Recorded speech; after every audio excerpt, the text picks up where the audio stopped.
Hello students, welcome to my channel Vidyarthi Sahyog. आज हम आपके समक्ष 8वीं कक्षा के भारत दर्शन पाठ के अभ्यासमाला के साथ प्रस्तुत हुए हैं। तो देखते हैं प्रश्नों में क्या क्या है। एक नंबर है, निम्नलिखित प्रश्नों के उत्तर दो। रेलगाड़ी में फेरी वाले क्या क्या बोलते हैं? रेलगाड़ी में फेरी वाले बोलते हैं गरम चटपटे चने खा लो, बादाम ले लो बादाम, सस्ता मीठा फल ले लो। ख है, सरायघाट का पुल किस नदी पर बना है? ये बहुत आसान सा सवाल है, तो इसका उत्तर सबको पता ही है। विशाल ब्रह्मपुत्र नद के ऊपर सरायघाट का पुल बना है। ग, बच्चे कोलकाता में किस रेलवे स्टेशन पर उतरे? बच्चे कोलकाता में हावड़ा रेलवे स्टेशन पर उतरे। घ, दक्षिण भारत का सबसे बड़ा रेलवे जंक्शन कौन सा है? विजयवाड़ा दक्षिण भारत का सबसे बड़ा रेलवे जंक्शन है। ङ, मायानगरी के नाम से कौन सा शहर विख्यात है? आप लोगों को पता होगा मायानगरी कौन से शहर को कहा जाता है। मुंबई को मायानगरी कहा जाता है क्योंकि यहाँ फिल्म स्टार्स रहते हैं, फिल्मी उद्योग है इधर, तो इसे मायानगरी कहा जाता है। अब 6 में देखते हैं, पेठा कहाँ की मशहूर मिठाई है? पेठा आगरा की मशहूर मिठाई है। और ये आगरा कहाँ है? आगरा दिल्ली में है। 6, बच्चों ने तैरते हुए डल्फिनों को कहाँ देखा? सिल्का झील में बच्चों ने तैरते हुए डल्फिनों को देखा। ये जो डल्फिन होते हैं, ये डल्फिन बहुत क्या है, फ्रेंडली होते हैं। ये मनुष्य का क्या है, बहुत अच्छे दोस्त हैं। तेलुगु किस राज्य की भाषा है? तेलुगु भारत के आंध्र प्रदेश और तेलंगाना राज्यों की मुख्य भाषा और राजभाषा है। ठीक है, तो अभी हमें आंध्र प्रदेश और तेलंगाना राज्यों की मुख्य भाषा और राजभाषा के बारे में पता चल गया, क्या है? तेलुगु। ठीक है, हमारे भारत की राजभाषा क्या है? हमारे भारत की राजभाषा क्या है, अभी हम पढ़ रहे हैं उसे, ये हिंदी है। ओके, अब देखते हैं 2 नंबर, संक्षेप में उत्तर दो। ये थोड़ा बड़ा होगा प्रश्न, क्योंकि संक्षेप में उत्तर चाहिए तो हमें संक्षेप में इसका उत्तर देना होगा। अब क देखते हैं, पुरी में सबसे आनंददायक क्या है? पुरी में अपार नीले समुद्र में उफनती लहरों को देखना और सिल्का झील में नौकायान के साथ स्वच्छंद रूप से तैरते हुए डल्फिनों को देखना सबसे आनंददायक रहा। ख, किस कारण से मुंबई को बॉलीवुड के नाम से भी जाना जाता है? भारत का हिंदी चलचित्र एवं दूरदर्शन उद्योग भी यहाँ होने के कारण यह शहर बॉलीवुड के नाम से भी प्रसिद्ध है। ग, मुंबई में बच्चों ने क्या क्या देखा? मुंबई में बच्चों ने नरीमन पॉइंट, चौपाटी, जुहू बीच, मैरीन ड्राइव आदि के अलावा कुछ फिल्मी सितारों के बंगले भी देखे। उसके बाद गेटवे ऑफ इंडिया, होटल ताज और एलिफेंटा की गुफाएं भी देखी। अब घ में देखते हैं, दिल्ली के प्रमुख दर्शनीय स्थलों के नाम लिखो। दिल्ली के प्रमुख दर्शनीय स्थलों के नाम है राष्ट्रपति भवन, संसद भवन, इंडिया गेट, कुतुब मीनार, लाल किला, राजघाट, जंतर मंतर, वहाई प्रार्थना केंद्र, जामा मस्जिद, अक्षरधाम मंदिर आदि प्रमुख है। ताजमहल के बारे में तुम क्या जानते हो? ठीक है, ताजमहल के बारे में हम सभी जानते हैं कि ये 7 अजूबों में एक अजूबा है। तो अब देखते हैं और क्या क्या है। मुगल बादशाह शाहजहां ने अपनी पत्नी अजुर्मंद बानो उर्फ मुमताज महल की याद में इसे बनवाया था। ठीक है, आज हम एक नए बात को हमने सीखा, क्या है कि मुमताज महल का नाम क्या है? अजुर्मंद बानो। ठीक है, ये एग्जाम में कभी आ सकते हैं, क्योंकि इसको आप लोगों को क्या करने के लिए, गुमराह करने के लिए, ताकि आप लोग इसका आंसर सही से ना दो या आप लोगों को कुछ गड़बड़ लग जाए। इसीलिए आप लोगों को भी पूछा जा सकता है कि मुमताज महल का और एक नाम है, उसका नाम क्या है। ठीक है, तो हमने आज सीखा क्या है, उनका नाम अजुर्मंद बानो। उन्हीं के नामों पर इस महल का नाम ताजमहल पड़ा। 1983 में ताजमहल को यूनेस्को विश्व धरोहर घोषित किया गया। ताजमहल मुगल वास्तु का उत्कृष्ट नमूना है।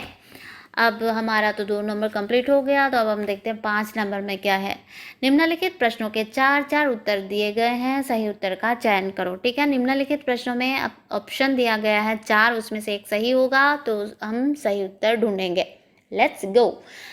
क है, सिटी ऑफ जॉय के नाम से प्रसिद्ध क्या है? कोलकाता। ठीक है, हमने कर लिया एक। तो ख है, कोणार्क। कोणार्क किसके लिए प्रसिद्ध है? सूर्य मंदिर के लिए, हमने अभी पढ़ा है। ग, एशिया में सबसे बड़ी खारे पानी का झील कहाँ है? बताओ, अभी हमने पढ़ा था, जहाँ डॉल्फिन मिलते हैं वही है, उसका नाम क्या है? सिल्का। गेटवे ऑफ इंडिया कहाँ है? गेटवे ऑफ इंडिया है मुंबई में। मुंबई किस राज्य में स्थित है? महाराष्ट्र में, सबको पता है। और महाराष्ट्र में कौन से लोग रहते हैं? मराठास रहते हैं। ठीक है, उन लोगों का भाषा क्या है, मराठी बोलते हैं। अब पाठ के आसपास 2 नंबर है टिप्पणी लिखो। अब टिप्पणी मतलब शॉर्ट नोट, ठीक है। अब भ्रमण के बारे में क्या है देखते हैं। घूमना या यात्रा करना अर्थात किसी उद्देश्य को लेकर स्थान विशेष की यात्रा ही क्षेत्र भ्रमण है।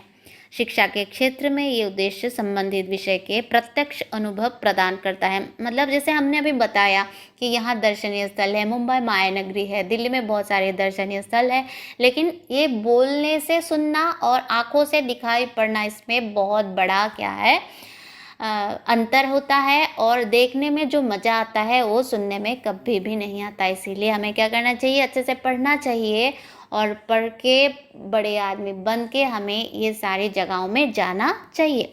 इस विधि को शैक्षिक पर्यटन, शैक्षिक भ्रमण, क्षेत्राटन, सरस्वती यात्रा के नामों से भी जाना जाता है। अब देखते हैं रेलगाड़ी, ठीक है। रेलगाड़ी में हम सफ़र करते हैं तो अब हमें जानना आवश्यक है रेलगाड़ी होता क्या है। अब देखते हैं क्या है। रेल की पटरी पर चलने वाले वाहन अक्सर एक लंबी पंक्ति में एक दूसरे से जंजीरों से जुड़े हुए डब्बे होते हैं, जिन्हें एक या एक से अधिक कोयले, डीजल, बिजली या अन्य ऊर्जा से चलने वाला इंजन खींचता है। इस तरह से जुड़े हुए डब्बों और इंजनों को रेलगाड़ी या ट्रेन बुलाया जाता है, ठीक है। अब देखते हैं डायरी। ये जो पाठ है ये डायरी पर आधारित है। एक छोटे से बच्चे ने, ठीक है, एक डायरी लिखा था। उस डायरी के कुछ पन्ने हमारे पाठ के रूप में हमें दिया है। तो अब देखते हैं डायरी है क्या। डायरी लेखन व्यक्ति के द्वारा लिखा गया व्यक्तिगत अनुभवों, सोच और भावनाओं के लिखित रूप में अंकित करके बनाया गया एक संग्रह है, ठीक है। डायरी हम एकदम आसान से हम समझ सकते हैं कि डायरी लोगों का अनुभव है, जो व्यक्तिगत रूप में अपना अनुभव लिखकर क्या करते हैं, संग्रह करते हैं। विश्व में हुए महान व्यक्ति डायरी लेखन करते थे और उनके अनुभवों से उनके निधन के बाद भी कई लोगों को क्या मिला है, प्रेरणा मिला है। जैसे अब्दुल कलाम है, ठीक है, उन्होंने अपनी डायरी लिखी थी और उस डायरी से क्या है, हमें अनुप्रेरणा मिला है कुछ कार्य करने के लिए, अच्छा करने के लिए, अपने काम में पारदर्शिता दिखाने के लिए। डायरी गद्य साहित्य की एक प्रमुख विधा है। इसे लेखक आत्म साक्षात्कार करता है। अपने बारे में जानना, अपने अनुभवों के बारे में लिखित रूप से जो व्यक्त है, जो संग्रह है, वही डायरी है। वैसे डायरी लिखना बहुत अच्छी बात है, आप लोगों को ये अभ्यास करना चाहिए, ठीक है।